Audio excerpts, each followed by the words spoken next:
Estamos vendo aqui o banco Northwind do SQL Server, que é um banco de tabelas de exemplo. Nesse banco, além das tabelas de exemplo já padrões, foi criada uma tabela cesta, para que nós possamos fazer a montagem de uma cesta de compras. A cesta tem o ID do usuário, o ID do produto, a quantidade e o preço unitário. Além da tabela, foi criada também uma história de procedure. Essa história de procedure, inserir item cesta, ela recebe como parâmetro o ID do usuário, ID do produto e a quantidade. Ela verifica se esse produto já está na cesta. Se já estiver, ao invés de inserir, ela vai simplesmente atualizar a quantidade. Se não estiver, ela recupera o produto da lista de produtos, pega o preço do produto para poder inserir os dados na cesta de compras. Então vamos montar uma página com uma cesta de compras no ASP.NET.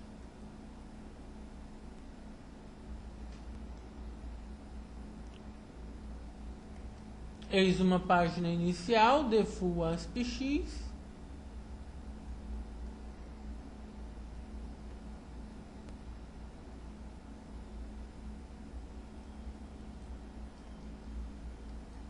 Vou inserir um SQL Data Source.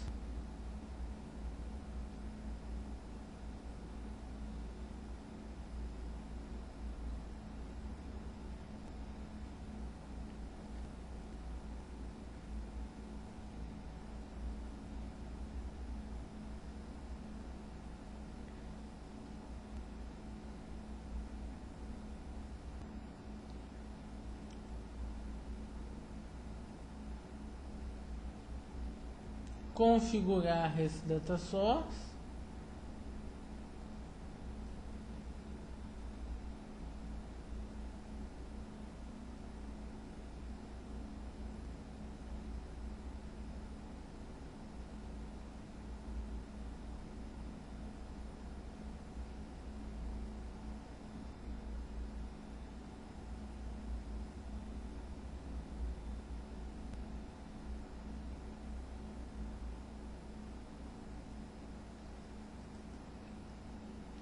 Apontar para o banco Northwind, conferir a string de conexão, salvar no webconfig a string de conexão, ok.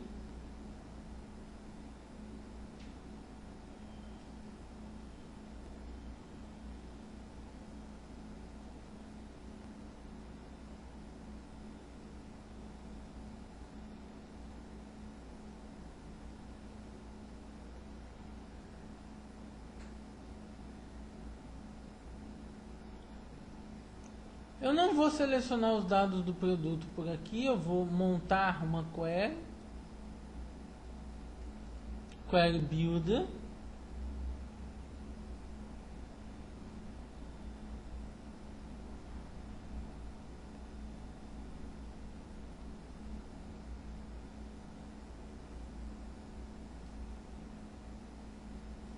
Pegar a tabela Products. Eu vou primeiro listar os produtos através da tabela Products. Eu preciso do ID do produto, o nome do produto, o preço unitário desse produto, a quantidade em estoque. Não vou precisar da quantidade em estoque, mas eu vou colocar um campo a mais, 0 as quant. Daqui a pouco nós vamos entender por que eu estou inserindo um campo a mais nesse meu select. ID do produto, nome do produto, preço unitário, 0 as quant.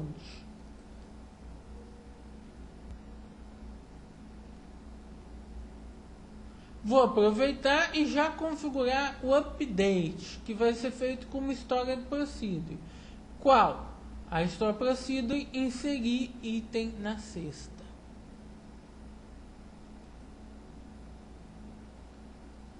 Testar a query, eis os dados do produto. Finish.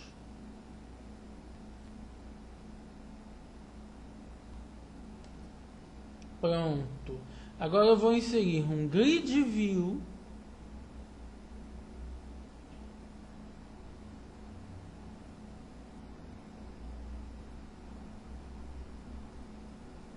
Seleciono o data source.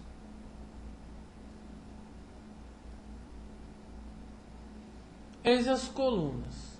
Fazer um auto format, formatar esse grid view.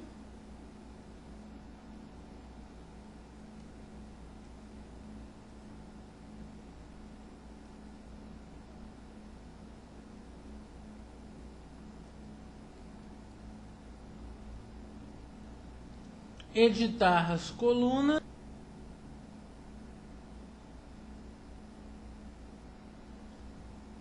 Product ID eu não quero que apareça. Nome do produto vai aparecer com o título produto.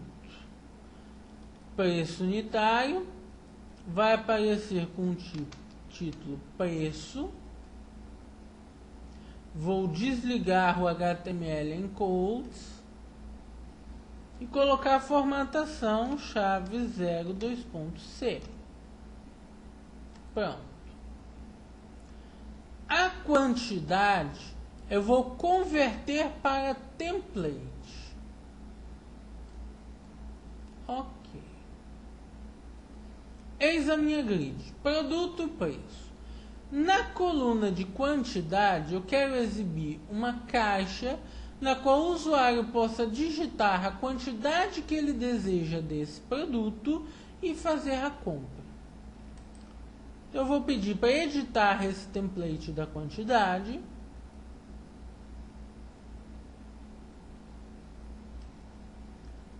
Item template tem um label, eu vou retirar. Eu não vou colocar a caixa no edit item template. Eu não quero que o usuário tenha que entrar em edição para digitar a quantidade. Não quero. Eu vou colocar a caixa diretamente no item template.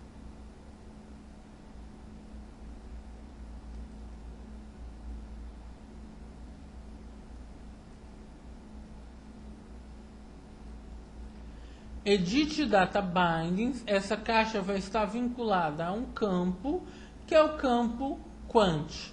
Observem que eu trouxe o campo com 0. Eu não quero realmente que ele exiba uma quantidade, ele vai exibir 0. Mas eu quero que ele grave a quantidade. Daí que eu tenho um campo Quant na origem de dados, com o qual essa caixa está vinculada. Por isso eu trouxe uma coluna a mais na minha query. Se eu não tivesse trazido aquela coluna a mais, eu teria que codificar o preenchimento dessa caixa. Codificar a passagem dessa caixa para a base de dados. Então, com aquele truque, trazendo uma coluna a mais, eu evitei a codificação dessa passagem para a base de dados. Aqui eu vou inserir um botão.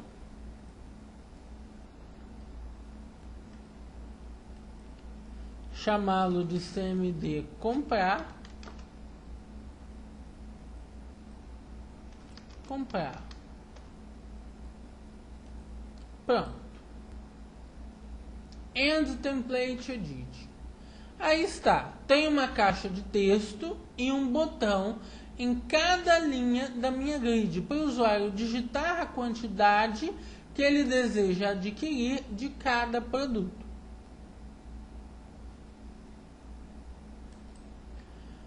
Ocorre que eu quero validar essa quantidade. Eu quero garantir que o usuário digitou alguma coisa e que é um número maior que 0.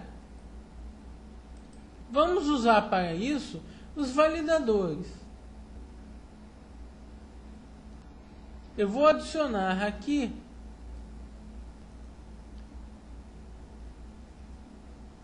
um Required Field Validator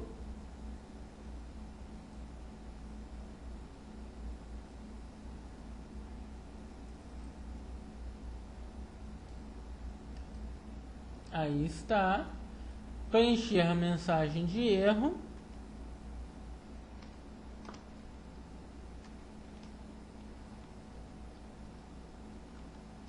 Por favor, informe a quantidade. Test vai ser um asterisco. Set focus on error. True.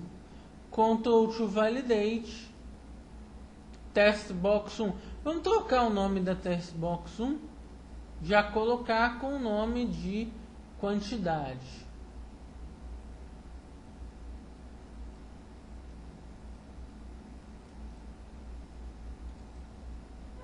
Test box 1 como txt quant.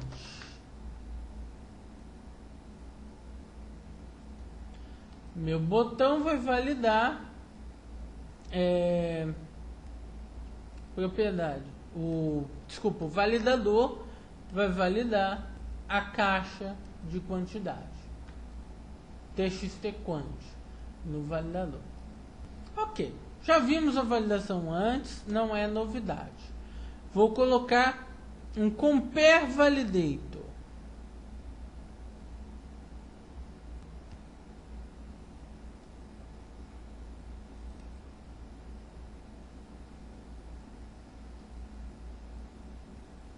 Ctrl to validate, mais uma vez txt quant, a quantidade precisa ser superior a 0. Set focus on error true. Operator greater than. Value to compare 0. Type integer. Test asterisco. Pronto. Então eu tenho um required field validator e um compare validator. Eu só coloquei um asterisco no test. Então eu vou colocar um validation summary fora da grid para garantir uma exibição adequada. E vou fazer o when template edit. Mas isso não vai funcionar exatamente como nós desejamos. Da última vez que fizemos um validador na grid, no último exemplo que fizemos, usamos o validador no edit item template. E agora estamos usando no item template. Isso faz toda a diferença. Vamos testar. View em browser.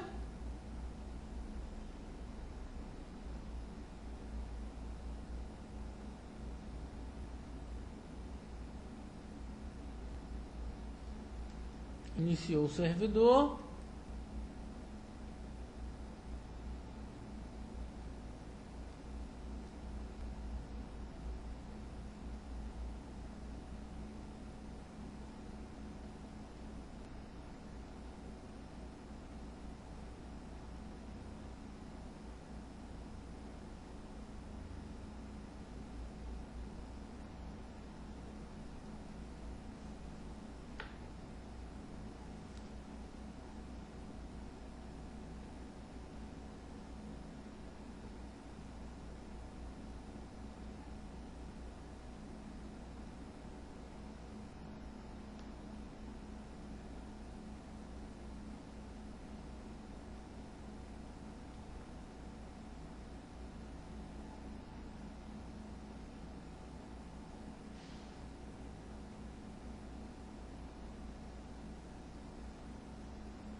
Aí está.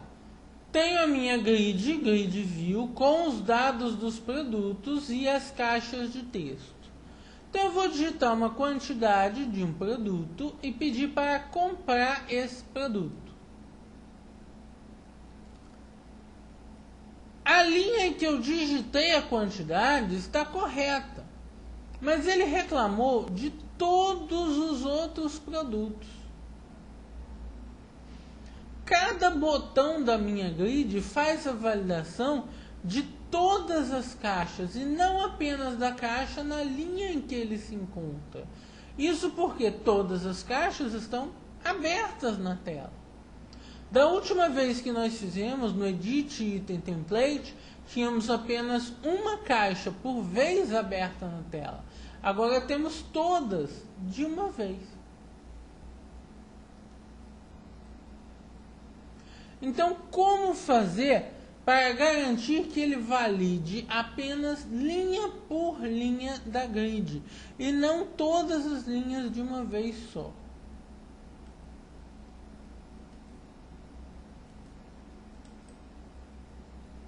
Vamos novamente entrar na edição do template. Eu quero que esse botão acione apenas estes validadores que estão aqui e não todos os outros. Como vamos fazer isso? Para casos assim, os validadores ganharam uma nova propriedade chamada Validation Group. Eu posso inventar um nome de um grupo de validação, preenchendo a propriedade Validation Group em ambos os validadores. E em seguida preencho a mesma propriedade no botão com o mesmo valor. Isso vai fazer com que este botão acione apenas estes dois validadores. Mas nós ainda temos um problema. Como nós vamos fazer para inventar um valor diferente para o Validation Group para cada linha da grid, já que são inúmeras linhas? Como nós vamos garantir que cada linha tem o seu próprio Validation Group? Para fazer isso, vamos fazer um vínculo de dados no validador. Vou utilizar o Edit Data Bindings. Eu não quero vincular essas propriedades que estão aqui. Eu vou pedir para mostrar todas. A propriedade que eu quero vincular é a propriedade Validation Group. Vou vincular com o quê? Com o Product ID. O valor do Product ID vai se transformar, então, no nome do grupo de validação, no nome do Validation Group. Cada linha tem um Product ID único. Então, consequentemente, cada linha tem o seu grupo de validação único. Fiz isso no primeiro validador, tenho ainda que fazer no segundo validador.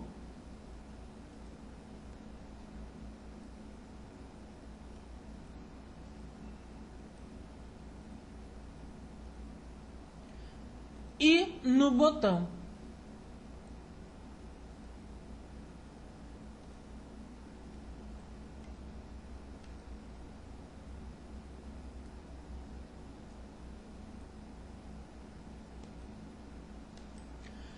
End Template Editing.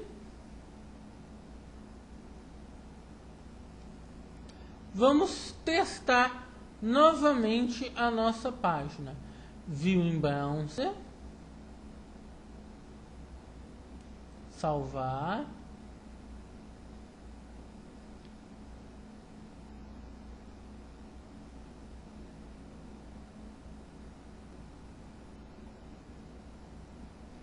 Aí está. Vou deixar a quantidade como 0 e clicar em comprar. Agora ele reclamou da validação apenas nesse produto e não em todos. Agora nossos validadores estão funcionando. Mas o Validation Summary não exibiu a mensagem. Porque o Validation Summary ele também é ligado a um grupo de validação. E na verdade, da forma como ele está aqui, eu não liguei a nenhum. Então ele não exibe a mensagem. Mas como eu faria para ligar um único summary a todos os grupos de validação? Não dá. Não tem como. Então o que eu faço? Eu tiro esse Validation Summary, insiro ele dentro do template. faço data binding,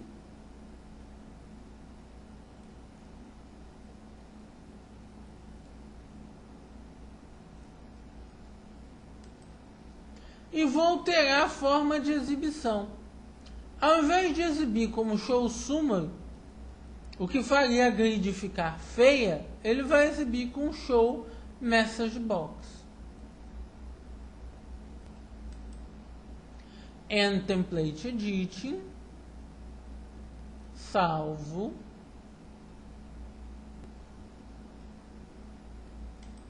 e peço para visualizar a página.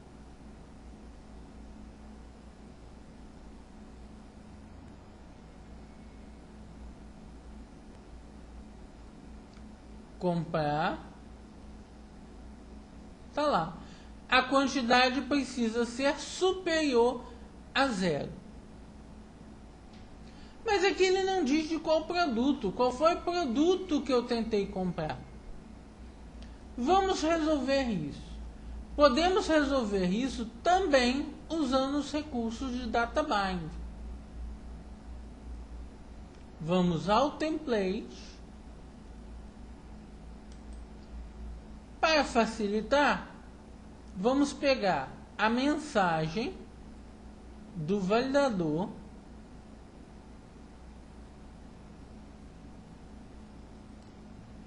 e copiar.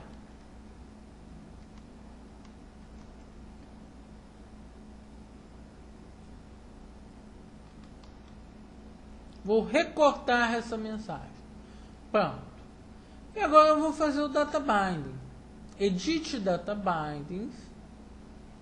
Qual propriedade? Propriedade error message. Como vai ser o vínculo? Um vínculo custom binding. Então eu tenho aqui a minha mensagem que eu vou colocar entre aspas. Afinal é uma string. Eu vou acrescentar aqui na mensagem a quantidade do produto. E aqui eu quero que apareça o nome do produto. Então eu vou fechar as aspas, reabrir as aspas no resto da mensagem e vou fazer uma concatenação. O que eu vou colocar aqui no meio? O nome do produto. Então eu vou usar a expressão evil product name. Ok. End template editing.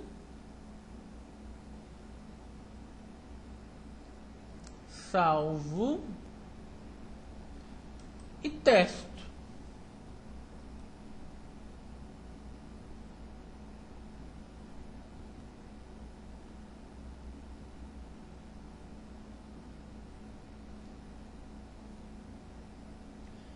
Comprar, a quantidade do produto cheio precisa ser superior a 0. Qualquer outro produto, quantidade do produto chefe Antons precisa ser superior a 0. Pronto, tenho minha mensagem personalizada. Agora eu preciso garantir a gravação dos dados. Eu preciso que este botão comprar realmente provoque a gravação das informações. Então, no botão comprar, eu vou fazer a definição da propriedade command name. Vai ser definida como update. Então, o botão comprar vai provocar o update do SQL Data Source. Lembrando que eu fiz com que o update do SQL Data Source esteja ligado a uma história de procedure. Portanto, a minha procedure vai ser executada. A quantidade vai ser passada para a procedure. Eu fiz o vínculo de dados com a quantidade. O ID do produto vai ser passado para a história do procedure, porque ele é a chave dessa data grid. foi preenchido automaticamente na propriedade Data Key Names. Mas e o ID do usuário? Como eu vou passar para a Storage Procedure um ID do usuário? E tão importante quanto isso é, qual é o ID do usuário? Que ID eu vou passar? Nesse momento, o usuário não se identificou ainda. Eu não conheço a identidade do usuário, não sei quem ele é. Então, que tipo de ID eu vou transmitir para a Storage Procedure? Bem, para casos assim, o ASP.NET, o próprio ASP.NET, fornece um mecanismo de identificação dos usuários. O ASP.NET ele pode gerar um ID anônimo para os usuários. Eu vou pedir que o ASP.NET faça isso para mim, que gere um ID anônimo para todos os usuários que sejam desconhecidos, que não estejam identificados no site. Estou abrindo o webconfig.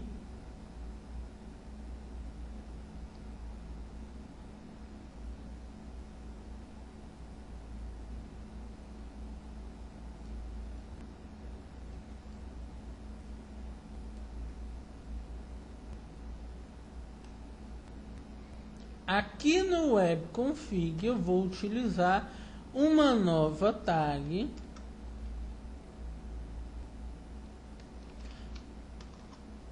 Anonymous Identification Enabled igual a true. O ASP.NET vai gerar automaticamente um cookie para identificar o usuário e vai gerar o ID do usuário dentro deste cookie. Observem que nos outros parâmetros do Anonymous Identification eu posso configurar as características desse cookie, do cookie de identificação anônima. Ok. Outra mudança que eu preciso fazer aqui no webconfig é na autenticação.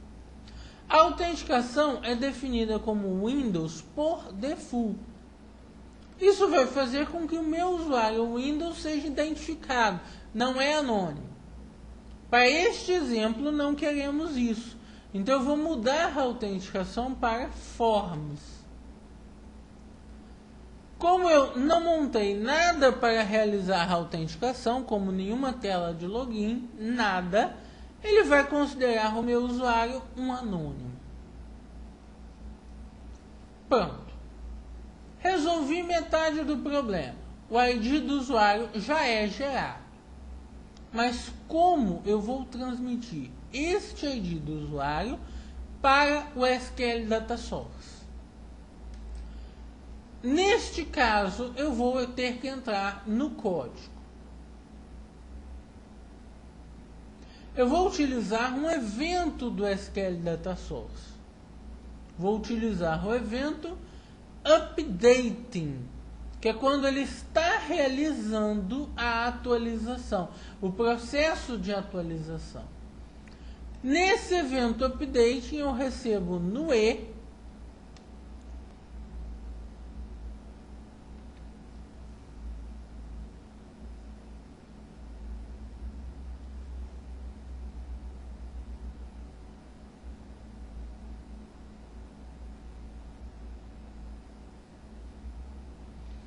o commands. Eis aí. Eu tenho o command que vai ser executado na base de dados. Então, de posse deste command, eu posso manipular os parâmetros que vão ser passados para a base de dados. E preencho o parâmetro @userid.value igual. Como eu vou obter o ID anônimo do usuário? Eu vou usar request.anonymous_id. É muito interessante observar o seguinte: até onde foi possível, eu evitei a codificação. Eu cheguei a trazer um campo a mais na minha origem, que é o campo quant, para evitar ter que preencher a quantidade por código. Mas onde não foi possível, eu tenho a possibilidade de preencher os parâmetros de atualização por código, através do evento updating, manipulando os parâmetros do command. Eu posso usar truques para fazer tudo em design, mas onde não for possível, eu recorro ao código e eu posso fazer o preenchimento em código. Pronto, a execução está pronta. Vamos rodar a nossa página.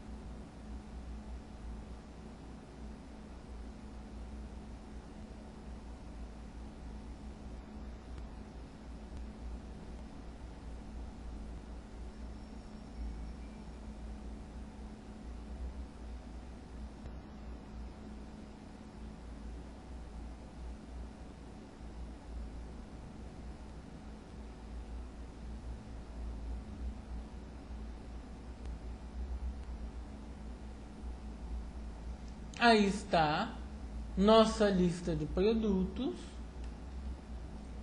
Então eu preencho a quantidade, comprar,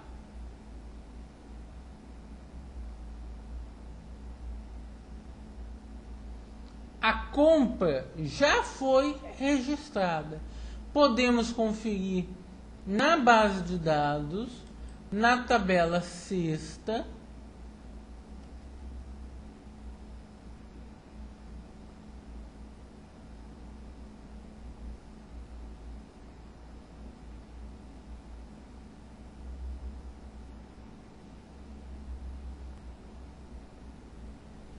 eis aqui. Eu tenho um ID do usuário gerado automaticamente pelo ASP.NET, ID do produto, a quantidade que eu pedi, o preço unitário. Está como 0 porque esse produto está com preço 0 na base.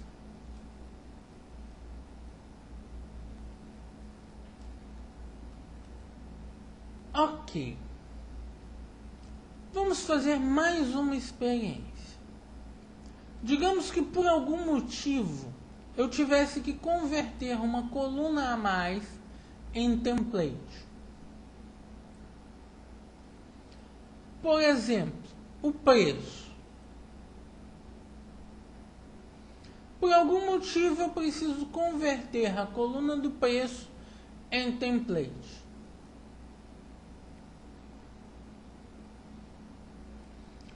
Preço agora é um template.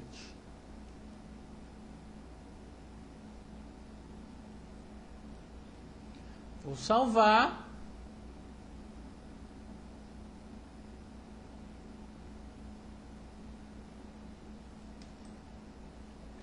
E testar a execução.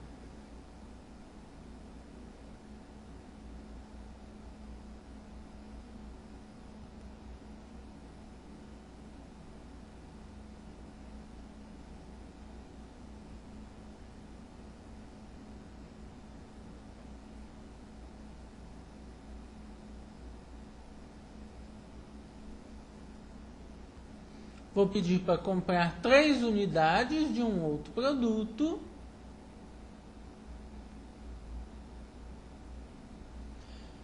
E eu recebo uma mensagem de erro. A procedura em inserir item cesta teve muitos argumentos especificados, mais do que ela necessita. Por que esse erro aconteceu? No momento em que eu converti o preço, a coluna preço para template, um erro de configuração ocorre nessa coluna e eu preciso corrigir. Vejam esse label. Edit Data Bindings. Ele está vinculado com o campo preço na forma de um two-way data binding. Ou seja, ele vai tanto ler o preço, como realizar uma gravação do preço. E aí está o problema, porque ao estar marcado two-way data binding, ocorre uma tentativa de passar o preço para a Procedure. A Procedure não quer preço. Ela lê o preço da base de dados. Ela não quer receber o preço daqui. Então eu vou desmarcar o two-way data binding.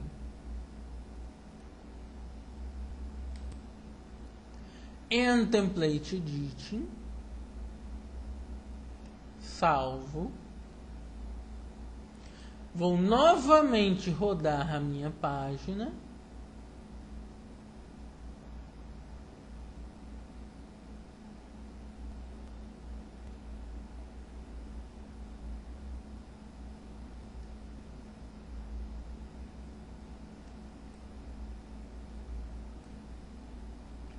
Três unidades de um produto, Sheng, comprar.